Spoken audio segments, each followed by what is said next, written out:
Welcome to this explainer, where today we are diving deep into the massive shifts happening in global military power.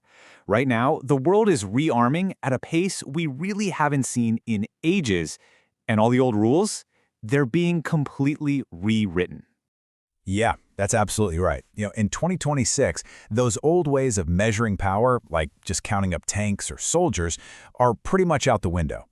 What really matters now, what truly defines military strength, is a country's own industrial muscle, how fast it can innovate with new tech, and just how tough its economy is. So that's the big question, right? In this new age of drone swarms and cyber attacks, who actually has the upper hand? The whole global balance of power is shifting under our feet, and as you're about to see, some of the answers might genuinely surprise you. Okay, let's get into it. Here's what we're going to do. We are counting down the top 15 most powerful militaries on the planet, starting at number 15 and working our way all the way to the top. We'll see who's climbing the ladder, who's falling, and most importantly, why. But hold on. Before we just jump into the list, we got to ask, how do you even measure all this stuff? Well, this entire ranking boils down to one single, very important metric. It's called the Power Index Score, or PWINDX. And here's the key thing to remember. The lower the score, the more powerful the conventional military. A perfect score would be 0.0000. It's this incredibly complex formula that looks at over 60 different things, everything from defense budgets to oil production. And get this, for 2026, they've added a brand new factor, internet coverage.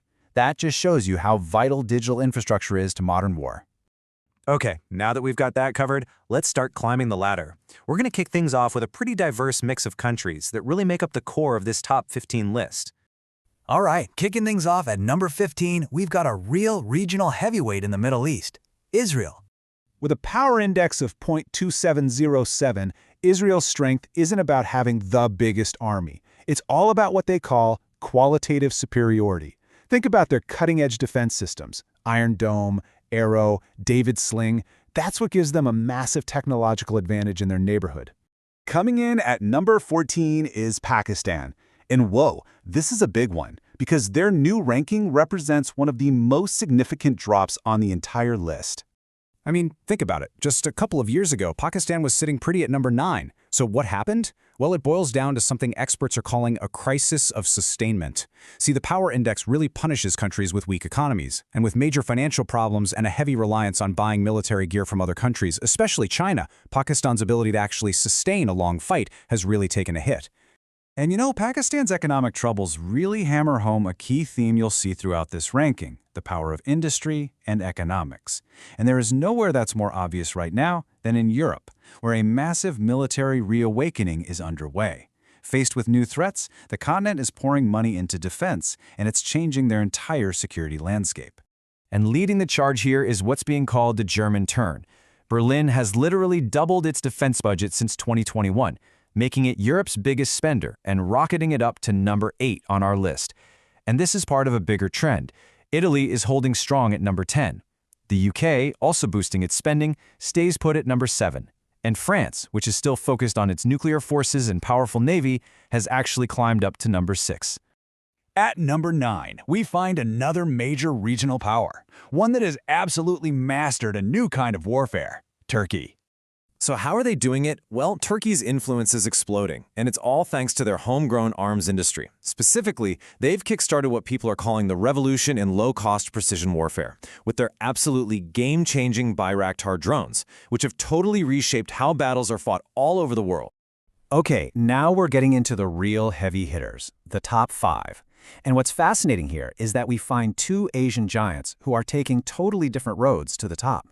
So in the number 5 spot, you've got South Korea. Their strategy is all about high-tech readiness and rock-solid alliances to deal with threats in their region. Then, just ahead of them at number 4 is India. And their approach is completely different. India is leveraging its massive population. We're talking over 1.4 million active soldiers.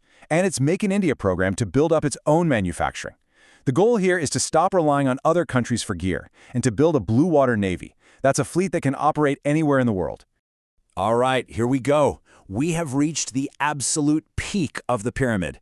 This is the superpower showdown, and believe me, the competition you're about to see is reshaping the entire world order. Holding down the number 3 spot with the largest standing army on the planet and a technology gap that is closing and closing fast, is China. And if you want to see where China is making its biggest play, just look at the water. We're talking about a full-blown naval race. The Chinese Navy is now building ships faster than the US, both in the number of ships and their total weight. They've just finished their third and most advanced aircraft carrier, the Fujian, and get this, they've launched 10 new nuclear submarines just since 2021. China's ambition to be a global naval power is crystal clear. In the number 2 spot, a nation that has shown, frankly, some pretty remarkable resilience and an incredible ability to adapt under immense pressure, Russia. So you might be thinking, with everything that's going on, how are they still at number 2? Well, even with sanctions and a long, grinding war, Russia is holding its position because its entire economy is now a war economy. Military spending is over 7% of its GDP. That's backed up by a huge pool of over 3.5 million reserve soldiers, a truly massive nuclear arsenal, and a proven talent for adapting on the fly. They've even created their own special forces just for unmanned systems. And finally, the moment we've been building to. At number 1, holding on to the top spot it's had since way back in 2005, the number 1 military power in the world is still the United States. But here's the twist. Yes, the US is still number 1, but how it uses that power? That's changing, big time. It's all part of a new 2026 doctrine they're calling realistic diplomacy, and it's a huge pivot. The new top priorities are defending the homeland and reasserting its influence in the Western Hemisphere.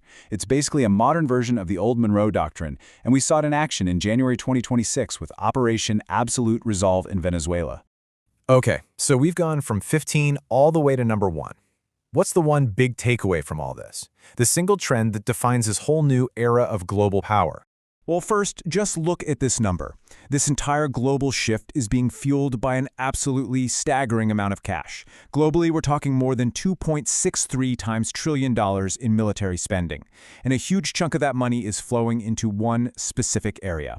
Because the year 2026 is the year that autonomous warfare goes from theory to reality. I mean, this isn't science fiction anymore. This is happening right now.